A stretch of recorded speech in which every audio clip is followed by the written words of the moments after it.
ઓમ શ્રી પરમાત્મને નમઃ. ભગવાનનું વિરાટ અવલૌકિક રૂપ હતું. એ જોઈને અર્જુને ભગવાનનું કેવું રૂપ જોયું એ વાત સંજય ધૃતરાષ્ટ્રને આ શ્લોકમાં કહી રહ્યા છે. તો ચાલો આપણે આજનો શ્લોક છે શ્રીમદ્ ભગવદ્ ગીતા અધ્યાય 11મો વિશ્વરૂપ દર્શન યોગનો શ્લોક ક્રમાંક 9.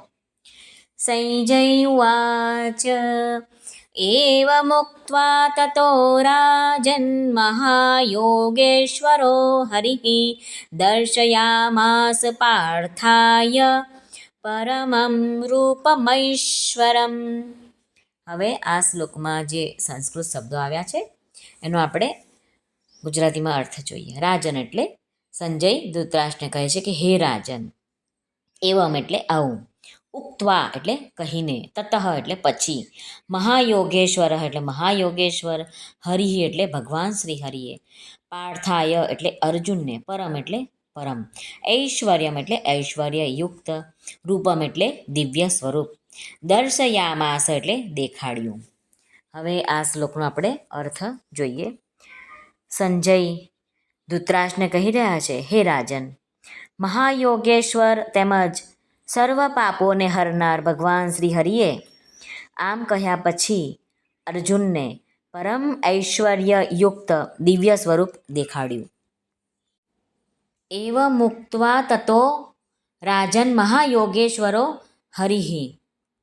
ભગવાને આગલા શ્લોકમાં જેમ કહ્યું કે તું પોતાના ચક્ષુઓથી આંખોથી મને જોઈ નહીં શકે, એટલા માટે હું તને દિવ્ય ચક્ષુનું દાન કરું છું, જેના વડે તું મારા ઈશ્વર સંબંધી યોગને જો. અને એનો જ સંકેત અહીં સંજયે એવ મુક્તવા પદથી ધૃતરાષ્ટ્રની સમક્ષ કર્યું છે. ચોથા શ્લોકમાં અર્જુને ભગવાનને યોગેશ્વર કહ્યા અને અહીં સંજયે ભગવાનને મહાયોગેશ્વર કહે છે.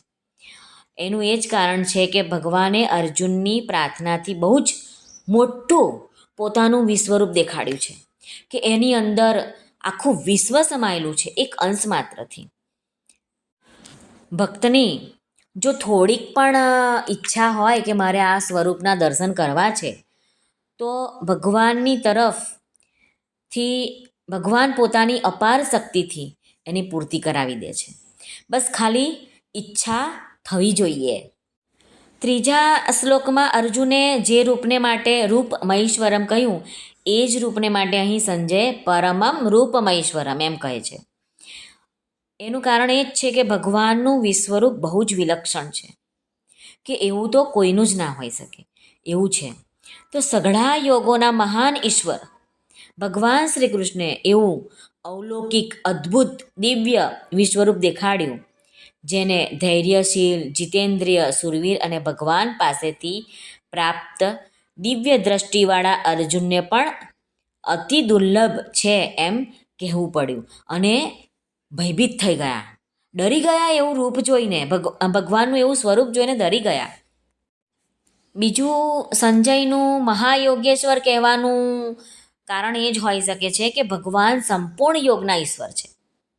એવો કોઈ પણ યોગ નથી કે જેના ભગવાન માલિક ના હોય. એટલે કે બધા જ યોગ ભગવાનની અંદર જ આવે છે. અર્જુને ભગવાને યોગેશ્વર કહ્યા અને સંજયે ભગવાનને મહાયોગેશ્વર કહ્યા કારણ કે સંજય ભગવાનને અર્જુન કરતાં પણ પહેલેથી વધારે જાણે છે અને સંજયથી પણ વેદવ્યાસજી ભગવાનને વધારે જાણતા હતા.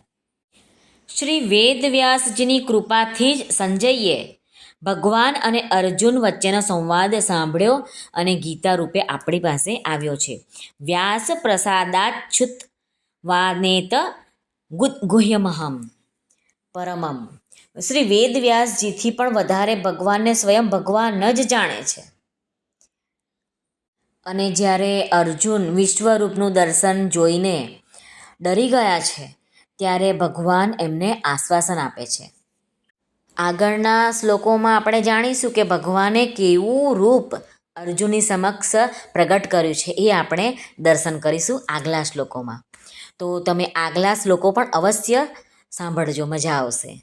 સર્વને ભાવથી જય શ્રી કૃષ્ણ, રાધે રાધે, હરિઓમ તત્સત, જય ગુરુદેવ દત્ત, જય સ્વામિનારાયણ, જય માતાજી, નમઃ પાર્વતે પતે, હર હર મહાદેવ, હર સિદ્ધેશ્વર મહાદેવની જય.